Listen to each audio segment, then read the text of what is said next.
right, would you please join me in putting your phones on silent? I think we're about to get started.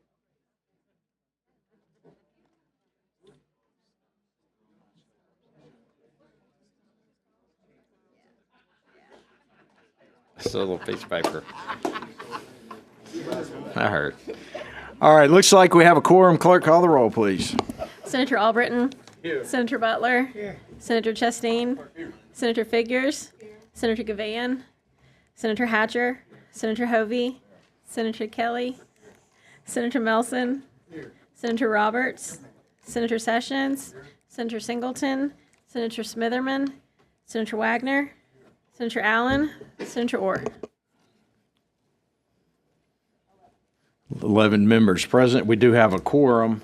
Before we begin, would like to say a few things. One, I know it's late in the session, and this tax package, I would consider members a work in progress. And I say that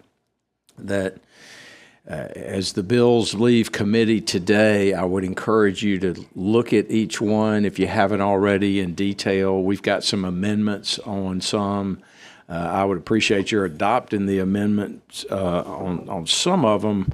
They're not sacrosanct, but we're just kind of looking down the road and combining some of these bills, offering some new ideas to perhaps help the business community. And let's keep talking is my challenge. We'll have, of course, from today, tomorrow, they would get second readings and then be eligible for putting on Senator Wagner's calendar next week. But in the interim, if you have thoughts and ideas, this committee needs to kind of take ownership of that and tell me what you want, or what you want to do, if you have some ideas or thoughts on changing the package that was sent up from the House. So that's number one. Number two, I wanted to say a small apology. I wanted to get our group together with our House counterparts and that we have some kind of joint fellowship together because of the hard work that was done on the student-based funding formula that we passed and now is gone to Governor Ivey. Wanted those to get passed before we spiked the ball and danced in the end zone and said, hey, look at us, look how successful we are. But now I'm confident Governor Ivey will be supportive of our labors, but most all of you showed up at the commission meetings all during the fall. You gave a lot of input and feedback. You talked to your superintendents. You did a lot of helpful legislative work in the off season, and I think it paid off. And as I told, I think it was the press or somebody, I see it as we've taken the first step in a long journey, and we're going to have to stay financially committed to that journey to give the children and that are participants under the RAISE Act, to give them the administrators and educators the resources they need to get a quality education. So that's something maybe next session we can get together with our House colleagues that worked on that, and we can celebrate our success or the beginning of a long journey that'll take place over obviously this quadrennium, but the next quadrennium and the next, as we continue to build up funding for that commitment that we made to those children and to those school administrators. So it is something with the accountability in that bill that I believe we will look back on in a decade and perhaps say that we helped move the needle, much like we're doing in literacy and numeracy already. But it takes money, and you saw that in the budget, the additional resources that we had. We're about finished with numeracy as far as growth, literacy as far as growth. Numeracy still, as we do the statewide build out of that program, that's still in the growth mode and taking more and more resources. But it's moving the needle. And so we're thankful for our education community and working with us on that. And we want to continue to put our investments and live up to our commitments that we started this session. So I want to compliment you all and thank you for the work you've done. Now, to the task at hand, we do have a lot of tax credit, tax cut type legislation. And I tell people, we don't know where the edge of the cliff is. We don't know what the economy is going to be like in a year or 2 years. And as we make these decisions, such as today, I don't think any of us want a large, overfunded government just looking for ways to spend money and taking that, that money comes from the people. We don't want that kind of beast that we've created that we have to feed that's inefficient and not making things happen. But on the other side of the coin, we have got to properly fund government, and that is our duty to make sure the money is there for government to do the job that it is that the taxpayers expect it to do. I remember a very, I don't know, it's probably bad on my part, and I can't remember which year it was, maybe 2014, 2013, and I was general fund chair at the time. Thank you. And the vote was on the general fund budget, and I remember voting against my own budget because, in my opinion, at that time, it did not adequately fund state government. And we had, if those of you who were here, it was an hard, awful time, and I've never forgotten it. And I don't certainly wish that on our country or state. And we don't know the future, but those are difficult, seasons to be in, and we don't want to put ourselves in that situation, going overboard and going over the cliff with things that we may regret later on. So what I want to do is go through the agenda today, offer some amendments. Some have been agreed to. Some of them may be a little new. As I said, I would appreciate the committee's indulgence. If there's something else that comes up that we want to change or tweak, let's talk about it. Let's have that conversation. I've been admittedly a bit tied up with Representative Garrett and the budget because he and I had the goal of no conference committee if we could avoid it, and we did, but that also, once the budget passed the Senate, made me engaged in the House process with him as well. Now, it was his process, but I certainly fed into it as he did into mine, so we could have a more or less harmonious budget season between the House and the Senate and get something on over to Governor Ivey, which we certainly did yesterday. So any questions before we move on? All right, thank you. And I respect your opinions and thoughts and ideas on the various legislation that has been sent up by the House. And again, let's have conversations after today's meeting as we see fit. Clerk, call the first bill. House Bill 86 by Representative Collins. All right. As a little bit of prefatory introduction to Representative Collins before she presents her bills, she has two agreed upon amendments that I've been working on with her. She's been very helpful, good dialogue. Those amendments are going to be circulated now, and I appreciate all the hard work that's gone into this bill to work on helping our rural hospitals. So, Representative Collins. Thank you, Mr. Chairman, and thank you, committee. I want to also thank you for the hard work on the RAISE Act, and I would love to celebrate that now that we can spike the ball. So that would be great. I was also here when we actually had $1 billion less to appropriate than had been appropriated the year before. And so I also know the importance of being very fiscally conservative with our dollars. But the bill I bring to you, the Rural Hospital Investment Act, to me, in our rural areas, a lot of times those hospitals are the biggest employer they have. They are the way that they can recruit industry because they have a way to provide health care for them. And so while this is a tax credit bill, I think it's a very, very important one. We have several of our CEOs from the hospitals with us here today. They've been very excited about this project.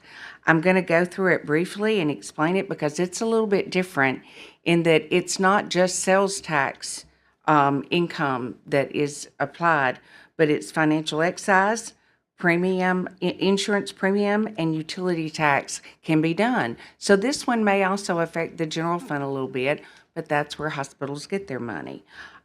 It creates a tax credit for individuals or any of those entities, and it is a $20 million limit. Each hospital has the first year a $750,000 limit, and third parties can actually help them raise money through the tax credit process. And so we've tried to think of a lot of different things about this. It has a board because each of the hospitals have to have a 5-year plan that shows they can move to sustainability. And we set up a board with several business people on there to make sure that that plan is viably option. No one's going to, in my area, Moulton to have heart surgery, but they very much might like to, if they live in that community, have an infusion there weekly, have dialysis there, have other things that they could be successful in providing for their community. And so there are 2 amendments that we've agreed. We want to prioritize the tax credits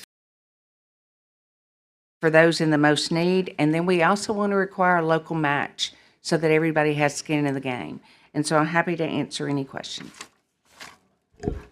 I would, we'll do this in the way that she mentioned, and the first amendment, and I'll offer it, is the one that says ARAM 5QQ1. Everybody got that one? This is the priority amendment, basically focusing on you get, when you got a definition, it gets a little bit cumbersome, but this comes from the state of Georgia, and it was agreed upon. This is the definition that they use over in Georgia to prioritize the truly neediest of the needy, if you will. That's those are my lay terms, but that's the intent of the amendment. I saw a question. What was Senator Smitherman and then Senator Figures. I move for adoption of the amendment. Okay, is there a second? Senator Albritton seconds. Is there any comments, Senator? Any comments?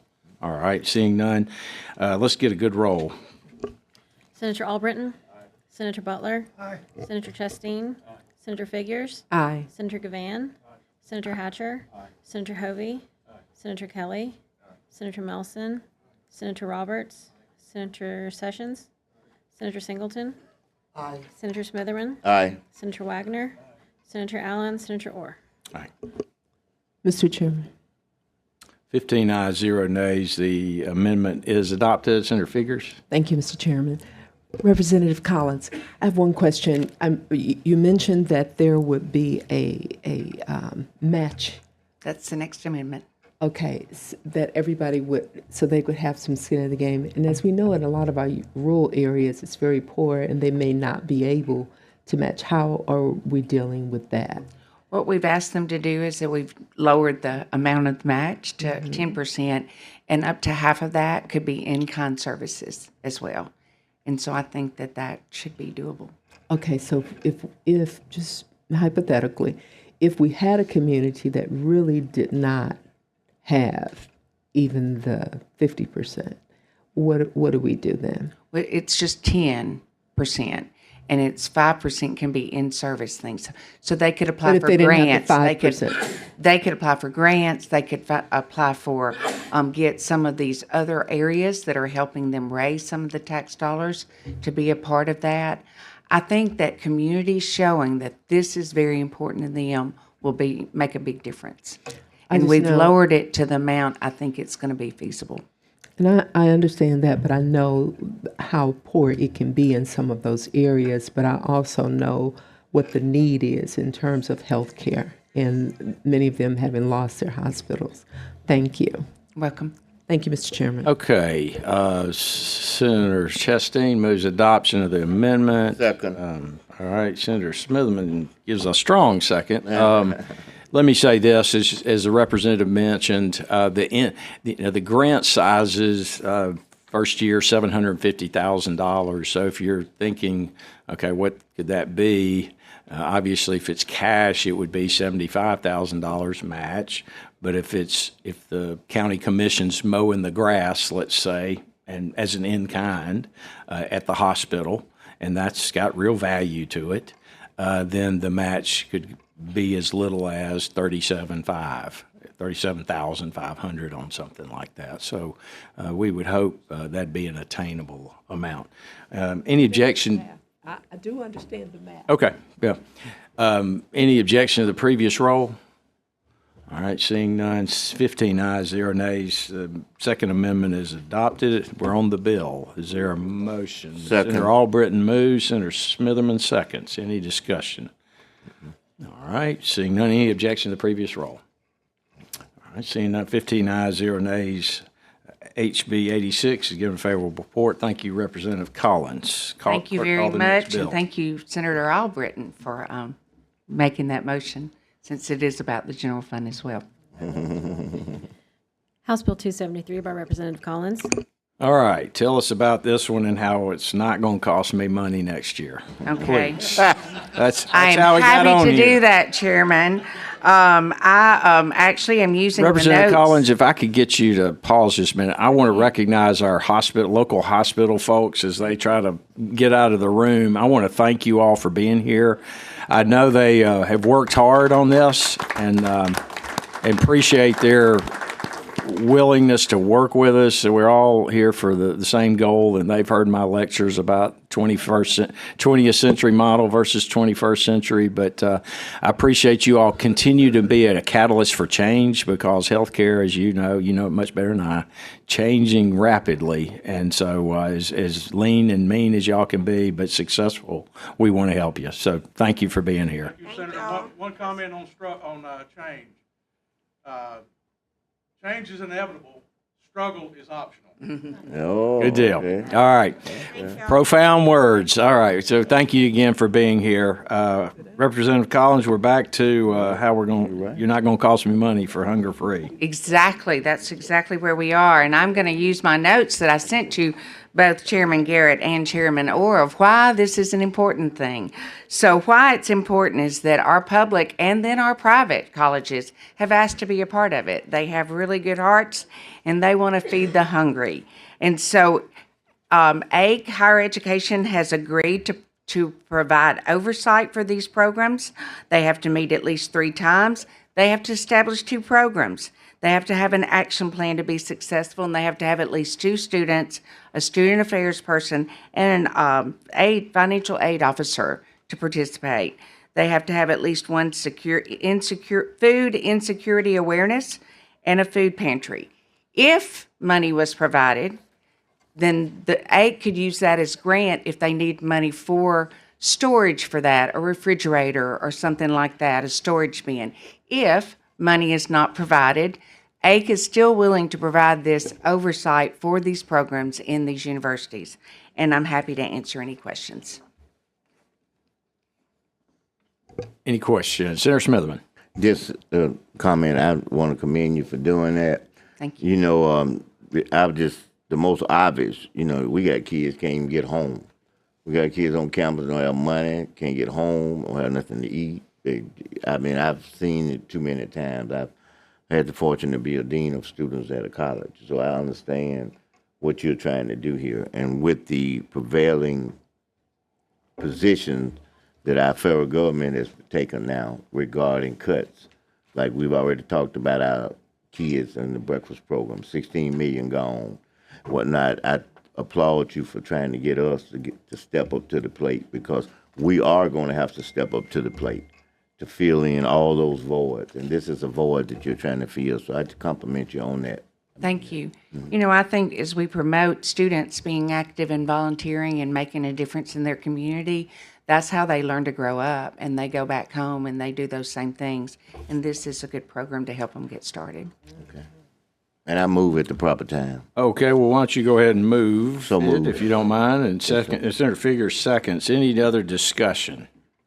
It's just a program that we hadn't funded, but, you know, we can do that if we so choose. All right, any objection to the previous roll? All right, seeing none, 15 ayes, 0 nays, the bill's given favorable report. Thank you, Representative Thank you Collins. so much, Mr. Chairman and committee. I appreciate it. Okay, clerk, call the next bill. House Bill 379 by Representative Garrett. All right, I'm handling this for Representative Garrett. This is for this is a model bill from the CPA world, of which I think Representative Garrett is one, for remote workers. And these would be people who come here and work for less than 30 days, and that triggers a tax liability here in the state of Alabama. And this would allow that to be those remote workers, not for our Department of Revenue, not have to chase down people to pay that tax, but it would encourage people to come here if they want and go to the beach, and if they're working remotely at the beach, not have to worry about having to pay Alabama income taxes for their short-term stay. And Mr. Chairman? Yes, You said 30 days on this? yes. I move for favorable. Second. All right, it's been moved by Senator Singleton. Second, there's a amendment that came around, and where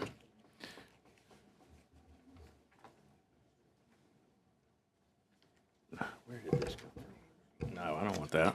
All right, the bill has been moved, and so we're going to consider the bill and report it out. It's been moved and seconded. Any other questions? Any objection to the previous roll? All right, seeing none, 15 ayes, 0 nays, the bill is given a favorable report. Are we going to adopt the amendment? What We about, didn't have the amendment, so this is not adopted on the floor. He doesn't have it. Here it is. Right? We're not going to do the amendment. All right, moving on to the next bill. Clerk, would you call it? House Bill 386 by Representative Garrett.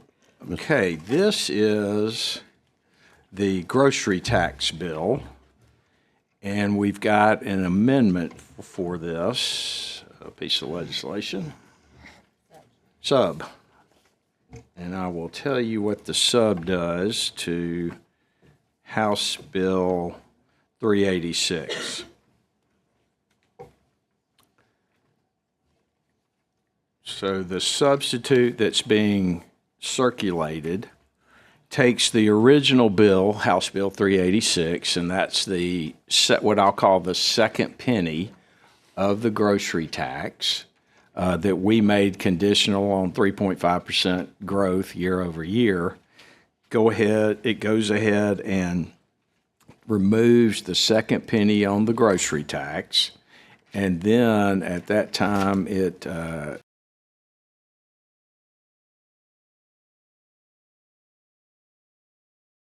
includes the contents of House Bill 387. So what the substitute does is basically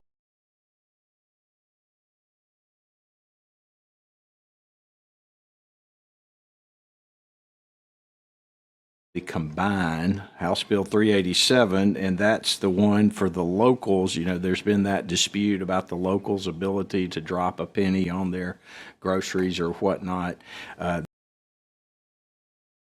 This clarifies all that and gives the local government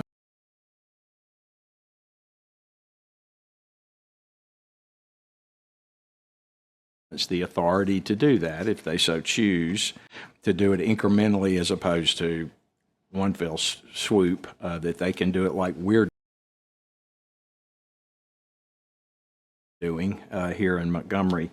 So the substitute combines 387 and House Bill 387 and 386, and it takes all that issue about grocery tax and puts it in one bill, which would be House Bill 386. Is there a motion on the sub? So move. Mr. Albritton moves. Senator Smitherman, you want to second that? Senator Smitherman seconds. Any questions? All right, seeing none, is there any objection to the previous rule in adopting the sub? All right, seeing none, 15 ayes, 0 nays, the substitute is adopted.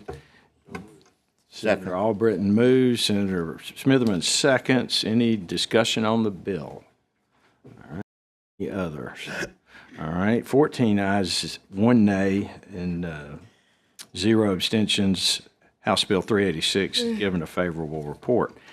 Clerk, call House Bill 387. House Bill 387 by Representative Garrett. Okay. So now, since we put House Bill 387, we've dealt with it by putting it with 386. We've got to substitute House Bill 387. So the substitute that is coming around for House Bill 387 is one that would reduce the tax sales and use taxes on machinery to 1.25%. And that fiscal note, So how we go from grocery to machinery? That How was we the go from question. grocery to machinery? I'm Yeah. sorry. the gentleman behind me is the one that that came up with this. So the fiscal note on this is $11 million. The thinking and talking to Pro Tem Gudger, there was a desire to assist businesses as well with this tax cut, and so that's the substitute that is before you to help the business community as well as certainly individuals, like we did with the grocery tax. Mr. Chairman. So let me get we'll get to you. Senator Roberts moves adoption of the sub, and Senator Gavan moves second. Senator Figures. Mr. Chairman, can you substitute a bill that's not germane to the one you're substituting it for? My question exactly, but the people behind me tell me that we can, and Mr. Latham has also said as much. I didn't think we could do that. It's almost like This is substituting it with the bill of a whole nother subject matter, and you're not going through the process of introducing it, Right. but you're placing it where one has already been introduced, so you're skipping some stuff. Anyway, I understand. As Mr. Fulford said, it's sales tax. So sales tax, machinery, sales tax, groceries, it's sales tax. so the operative words are sales tax. That's the subject matter, Same. period. Yes. Okay, we got a Senator Smitherman, then Senator Singleton. I'll yield to him No, go ahead. if you come back to me. Okay, Go ahead. Senator Singleton. Yes. Does the physical note that you call out, the 11 million plus, does that reflect the grocery tax portion and the The grocery tax is gone. Okay, so only reflects the machinery. Yes. The grocery tax fiscal note you had before you and for House Bill 386 was 121 million? Okay, so it's 121 million plus 11 more million. Correct. And how much was the overtime bill? Annualized 240.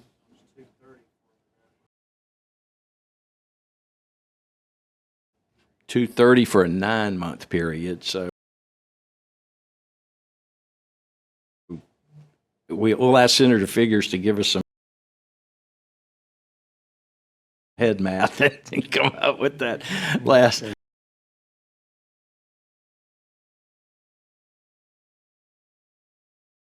Over 300 million. I got you. All right. Any other questions? Senator Smitherman, I'm sorry. That's okay. Thank you, Mr. Chairman. My question is that, do we have, and it's in particular this one where we're talking about this machinery and stuff, do we have corresponding revenue to offset that, such as they are required to step to the plate and pay what they should pay in taxes. You know, I mean, I'm just being frank about it. I'm not being Sure. ugly. Right. But when you put one, you know, it's about 400 million in, close to that. And so I'm you know, because I'm real concerned about this in terms of what I'm sure you're more concerned than I am because you're the chair. I am. About this revenue, and everybody want to be, you know, be Robin Hood and to these business folks and skin and grin in their face to look what I've done for you. But you know, what are they doing for us? You know, that's my whole point. They're making all these billions of profit and not paying tax. And unfortunately for us, we like Washington, we can't print money. So every dime that we do this of this magnitude, that's less that's in that coffin. What you and to take it direct away from our schools, that was the biggest. And you know, whether folks like them or whatever, that was the biggest thing that I would say about AEA. They championed trying to save this money for these schools.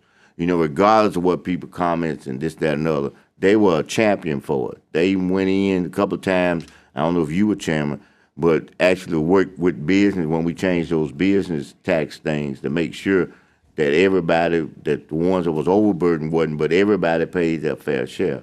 And so that's my question, is that where, y'all, we gonna get this revenue from? It feels good to sit and say, walk out here and pay about business. I took care. But when we come back to you, like you have us to come, we want this over here and we want that over there, then this is $11 million that we can't consider no more. And so I think that we need to think hard and long about that aspect of it. Hey, I'm looking at some of these on here, and this ain't like, for instance, the last one, the I Foundation. That's a correlating benefit, because we dealing for eyes. The only benefit in this is these folks gonna put more in their pocket. And please don't anybody tell me something about they gonna expand jobs and do whatever. We got plenty of jobs out there. We trying to get folks to go to workforce development so we can get them the job. So that don't fly if the business saying that what it's doing is taking away. And I hope that we think seriously about that on this one. Thank you. Senator Figures. Thank you, Mr. Chairman. That's part of my concern too, along with, I don't see a definition of machinery. Exactly what is machinery? I think that needs to be listed in the bill, but I also think that it shouldn't be for all businesses. If you're really trying to help small businesses, it would be a great help to them. And if there was a certain number of their gross revenues or something that we took into consideration for small businesses, they would definitely be helped in that area. I agree with Senator Smitherman in, you know, just giving a tax break to those who can already afford to pay it to operate. But those are two of my concerns. So as I said at the outset, you know, I appreciate your feedback, because as I said, we'll be hopefully moving these out today, but let's keep talking. And I hear from two respected senators and about to hear from a third. So, Yes. you know, this is the process I wanted to see. If you may be getting hit cold, but a couple of days we'll certainly take it all into consideration. Senator Singleton? Yeah, and it probably is just echoing some other things, but I don't see why we have to try to play tit for tat to give business something just because we're giving people and families a break. If we had a theme, last year y'all was talking about giving families a break. Well, let's give family a break. Business doesn't have to get something every time family, because family doesn't get something every time we give business. So we shouldn't have to play this tit for tat. That's $11 million we can save in the budget that we don't have to try to make up just because we're trying to give business something. And they're only asking for it because we're giving families something. Let's save families and not so much trying to save businesses. All right, Senator Sessions. Mr. Chairman, just one comment on the kind of the flip side of that. And I understand where the senators are coming from, and I certainly didn't know anything about this coming. But that being said, there is a flip side. There is an advantage. Farm machinery in this state is taxed pretty substantial, where in Georgia is not. So you have a lot of people along the border in the Wiregrass area that may be going and buying all their equipment in Georgia and Alabama's not collecting that tax, it puts some of our dealerships at an unfair advantage. Plus, we're not collecting anything. But if you drop it a little bit, perhaps those dealers can pick up some business. We actually pick up a little tax off some equipment that we weren't getting anything off of, because it's not totally doing away with the sales tax totally. So I think it's a good, would be a plus for the agriculture community, especially along the border with Georgia. All right. Thank you, Senator Sessions. Senator Smitherman? Thank you very much, Mr. Chairman. Well,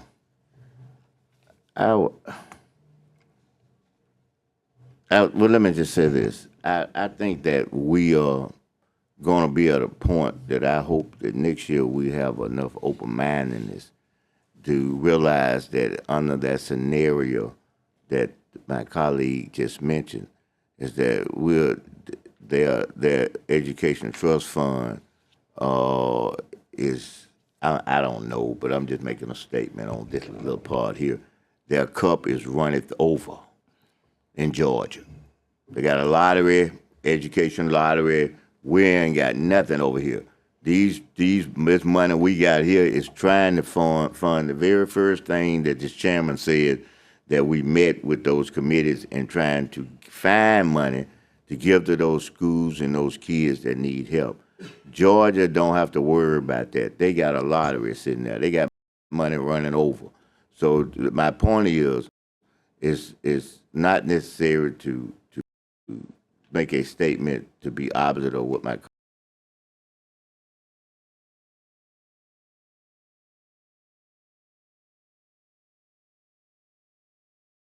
colleague said. It's to make a statement to put y'all, I'm already on notice. We need the lottery. We need to, again, that's the bottom line. If we want more money, and we gonna need that, because the government gonna cut money, and we gotta fill those buckets. So, I mean, all this, you know, whatever it is people think about it, the bottom line is, then, you know, hold your nose and go on out the room or something, but we need that money. So I just wanted to make that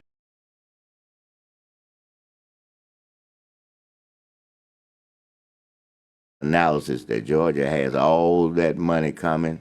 We don't have it. These are our little crumbs, and we need to make sure that education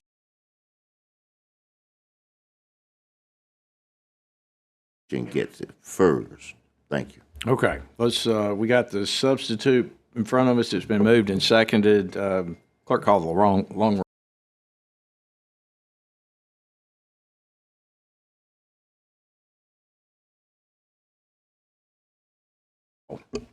Senator Albritton? Senator Butler? Senator Chastain? Senator Figures? No. Senator Gavan? Senator Hatcher? Senator Hovey? Senator Kelly? Senator Melson? Senator Roberts? Senator Sessions? Senator Singleton? No. Senator Smitherman? No for the chair. Senator Wagner? Senator Allen? Senator Orr?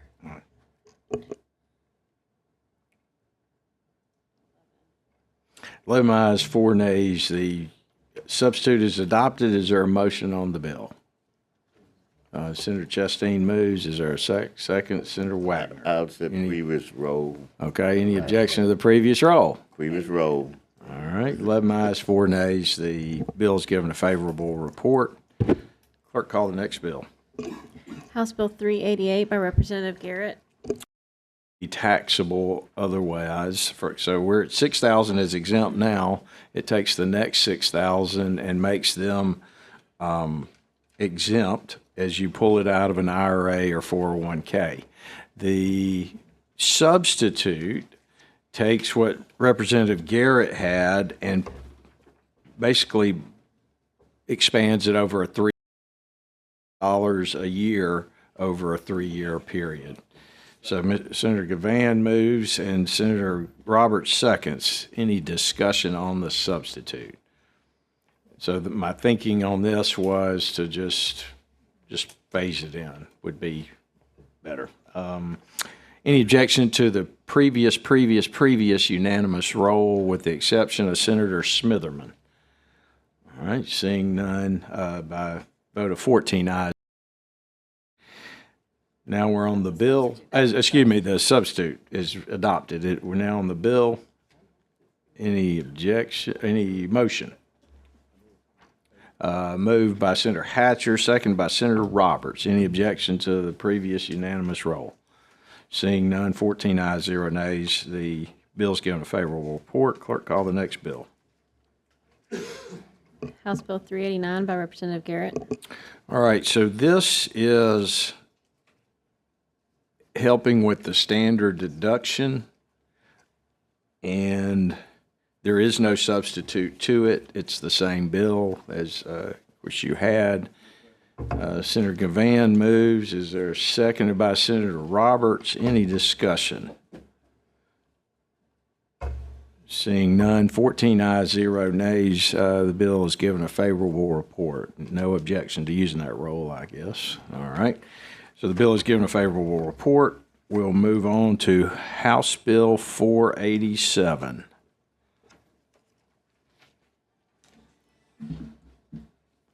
Morning, Mr. Chairman. Good morning. I'm carrying this for Representative Moore. So this deals with the GI dependent scholarship. Just a little bit of background. In 2017, there were some changes implemented which took the GI dependent scholarship down from $90 million to where it is budgeted today for the fiscal year 26. Last I looked was $42 million, so took it down by over half. And so what we're wanting to do is do a couple things to help move more in a veteran-friendly direction. So the disability rating, we want to lower that to 30%, and that's about a $2 million cost. And then out of state, a lot of folks don't realize if you begin your military service from out of state, but you've been living in Alabama, you can't get a GI dependent scholarship unless you've been 100% disabled. So we want to do a pilot project to say if you lived here, even though you might not have started your service from here, if you lived here for 5 years and you're 50% disabled, we're going to take 100 folks into that pilot project and look at the data and see what's going on. And hopefully the goal over time would be to allow some sort of mechanism for folks who began their service from out of state to eventually be eligible in some capacity. So total cost on this is $3.2 million. That's the fiscal note. So it does those two things. Happy to entertain any questions. All right. Any questions of the sponsor? Okay, I'm going to take the chair's prerogative before we move the bill. And I was contacted by, Senator, if you'll step aside, I've contacted yesterday by a gentleman from my area, Colonel James Henderson, who wanted to speak on this bill. And so I wanted to give him a chance to just address the committee on the bill. Colonel, thank you for your service. Thank you, sir. And Mr. Chairman, members of the committee, thank you so much for the opportunity to come and make a few remarks. As the chairman said, I'm Colonel James Henderson. I'm a disabled Vietnam veteran, and I'm also pastor of Tut Van State Veterans Church in Huntsville. I appreciate the opportunity to comment. And let me say bluntly that HB 487 is a total waste of money that could be better spent helping elderly veterans in the state veterans homes. The state has been spending something on the order of $35 million a year to pay for students to go to college who've done nothing to deserve it. Most states either don't have any such scholarships or only offer them to dependents of deceased veterans or those who are 100% disabled, or in extreme cases, offspring of prisoners of war or missing in action. Another problem with HB 487 is that scholarships are given to the dependents of those who are only minimally disabled. If you check anybody who's got a 20%, 30% disability, you'll find that most of them work. So why should they get the benefit of this scholarship when non-veterans don't?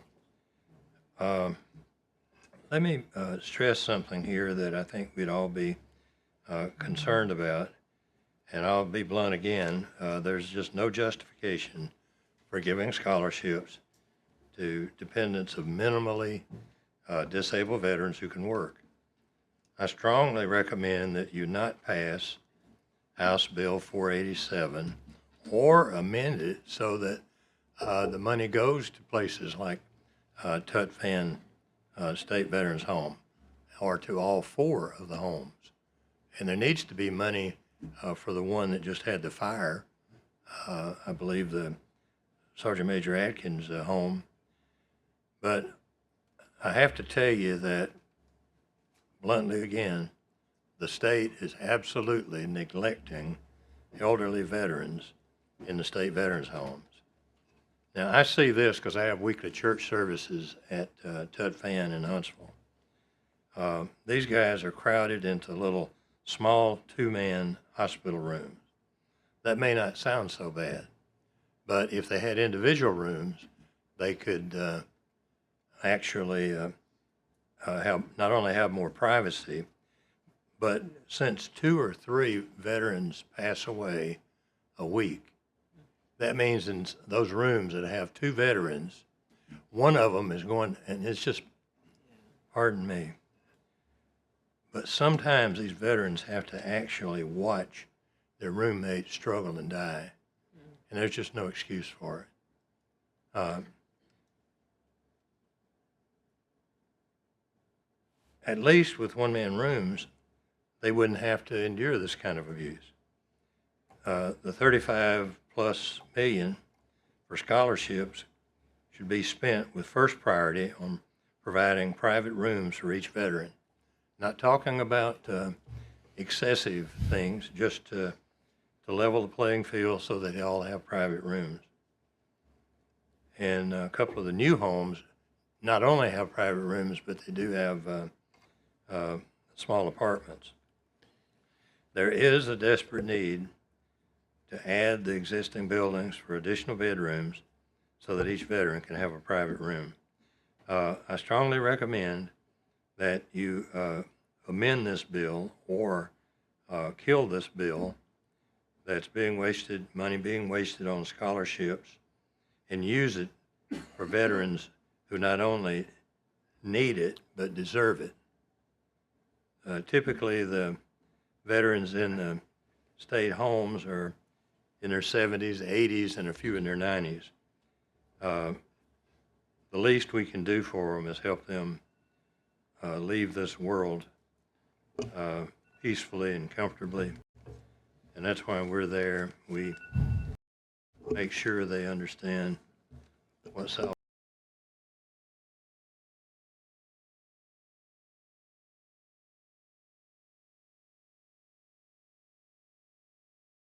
is all about.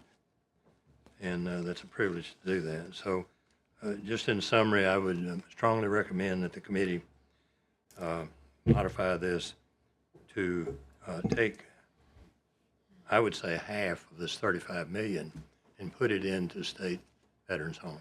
Thank you, Colonel. Thank you. Thank you. Thank you for being here. Let me say this, members. After I put the bill on the agenda, I heard from the Colonel and who wanted to speak, and again, out of respect for his service and his insights into perhaps what might be happening at the ground level that are helpful, I wanted him to speak to give the committee something to consider before we take, if we take a vote on this bill. I just want to commend you for coming. You know, I'm a believer that somebody has got to stand in the gap. Amen. You know, and that's what you're doing. Thank you, sir. Those guys cannot afford a lobbyist. They can't afford to make contributions, whatever way. I won't go no further with that, but they can't afford to do anything but try to survive. Amen. They on their little fixed income, their little Social Security, and whatever else they get, and they don't get another dime. That's right. And we need to, I echo your sentiments 1,000%. We have a prevailing attitude that as a body, we do token things to our seniors. We got teachers and state employees don't have metrics. Retirement people don't even have a metric. Don't, we just act like we kind of forget about them and want to go on with moving life. But you're where the rubber meets the road, and I fully support the concept that you just mentioned. I just applaud you for taking your time to come to stand up for every one of them. And you are right. It's unconscionable for somebody else to be in that room, and they already have problems themselves. That's right. And now we got them, and some of them have an emotional problem from the war even. Yes. And now we got them in a room and they watching somebody die. Right. They probably sitting there thinking that I'm finna die too. Yes, So I just wanted to say that to you that I once again support you 100%. And yes, we need to either amend this bill or we need to get another bill that's going to direct it to them. Whatever we doing so far is fine on scholarships, but if we gonna add anything else, all of that need to go where you're saying. Thank you very much. Yes, sir. All right. Thank you, sir. Thank you, Senator Smitherman. We'll hear from a veteran himself, Senator Albritton. Thank you. I've had two brothers serve in Vietnam, and every one of my brothers and myself served in various capacities. This is not a derogatory comment on what the bill or the attempt of trying to help vets does. I think your message predominantly is a matter of prioritization. Yes, sir. To see where the need truly is, to see where the resources need to be directed further on. And to the vets, we're speaking to those that have served, to those that have actually been there. Right. And I would suggest that we reconsider this, that this is not a derogatory aspect of what we're trying to accomplish, but your presence here certainly focuses on what our priorities should be, and I appreciate your taking your time to come do this. Thank you, Mr. I'm honored to be here, Senator, and I truly appreciate your consideration. Senator Chastain, did you have a question? Yes, sir. Thank you. I'd like to ask the bill sponsor if I could, to get him to give some background information on this bill. Thank you, Senator. Happy to do that, and to also thank the Colonel for his service. This is a Military Stability Commission bill, and it has been agreed upon, and it's actually supported by the Department of Veterans Affairs. So they asked us, we all have had a working group on this for a number of months, actually since before the beginning of session, to kind of work this out. And I appreciate you asking that. I will also note that I think we're talking about two different pots here, and the chairman can maybe answer better than I can, but I believe our veterans homes, Senator Albritton, I believe our veterans homes are general fund budget and federal dollars, not ETF dollars. So I want to correct that. And I also want to say the number 35 million was said. No, it's 3.2 million. So just want to clear those up. Okay, Senator Albritton, you had I understand and respect what you're trying to do, but I think we need to refocus. Mr. Chair, I'd move to carry this over. Is there a second? Seconded. All in favor say aye. Aye. Opposed? All right. Bill's carried over. We'll revisit it at another date. Thank you, Colonel. Clerk, call the next bill. House Bill 600 by Representative Almond. All right, I'm handling this. And Senator Singleton, she asked me, but I think this is your neck of the woods. This is for the health science school. If you want to handle it on the floor. We've done this for our other schools they're looking to construct down in Demopolis. And so to waive the taxes for the bricks and mortar coming in, we've done it for the art school, the math and science, and all of them. So it's moved by Senator Roberts, seconded by Senator Hatcher. Any discussion? Any objection to the previous unanimous roll? All right, 14 ayes, 0 nays. 15, we back 15? 15 ayes, 0 nays. Bill's given favorable report. Clerk, call the next bill. 16. All right. Senate Bill 120 by Senator Wagner. Senator Wagner. Turn his mic on. exempts the Alabama iBank from sales and use tax. All right, the amendments before us, and Senator Butler moved. What would the amendment do? Is this amendment for this bill right here, what we get ready to take? Yes, it's. What does for- it do? It changes the name of the organization From the iBank to to something? the Advancing Site Network. Why are we doing that? I mean, why? I ain't even gotta know who. Why? What's the purpose? I for think doing they that? changed the name, did they not? I have not heard that. Okay. That's what I was told. You're from Birmingham, so I'm not going to I ain't assume to never know heard- more about the. I ain't never heard his name Is there changed. somebody from the iBank here that can address the amendment?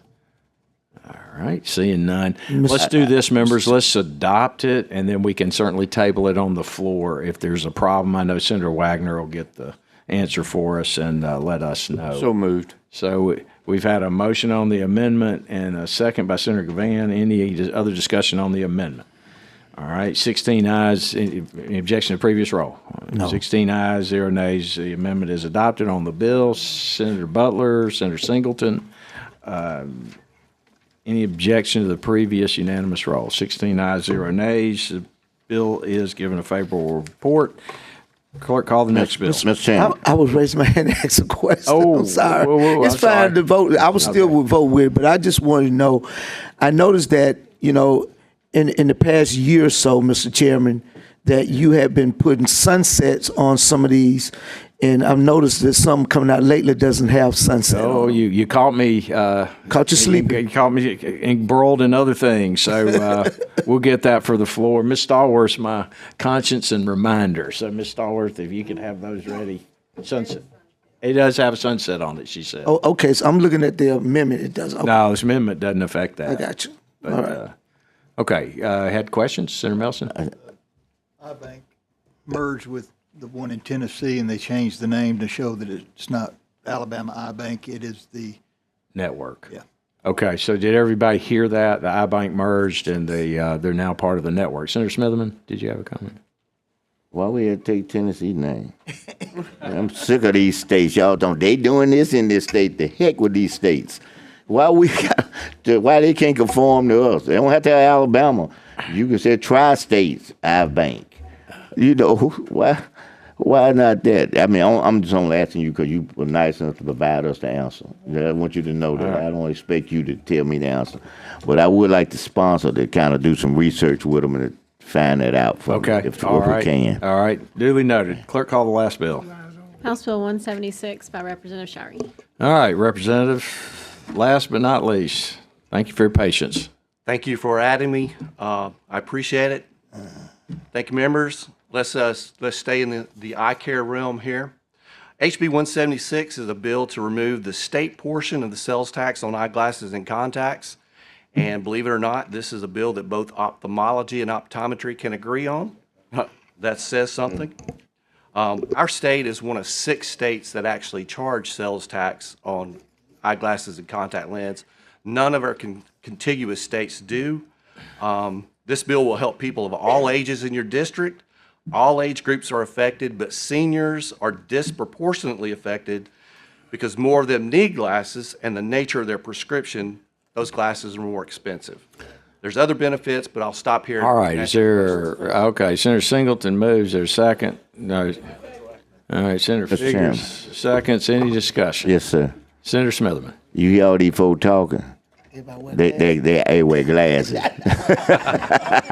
Can we make it retroactive? I've been watching this here. I've been watching. Nobody All said four of them nothing wearing over there. glasses. They I don't see, wear glasses. They got All a these folks special, don't I wear think glasses. that's an ethics situation here, all four. Yeah. Can it go retroactive? Yeah, really. All right, it's been moved and seconded. Any objection to the previous unanimous roll? All right, seeing none, 16 ayes, 0 nays, bill's given fair report. Thank you, members, for being here. I appreciate your attendance. Thank you, Mr. Chairman. Thank you, members.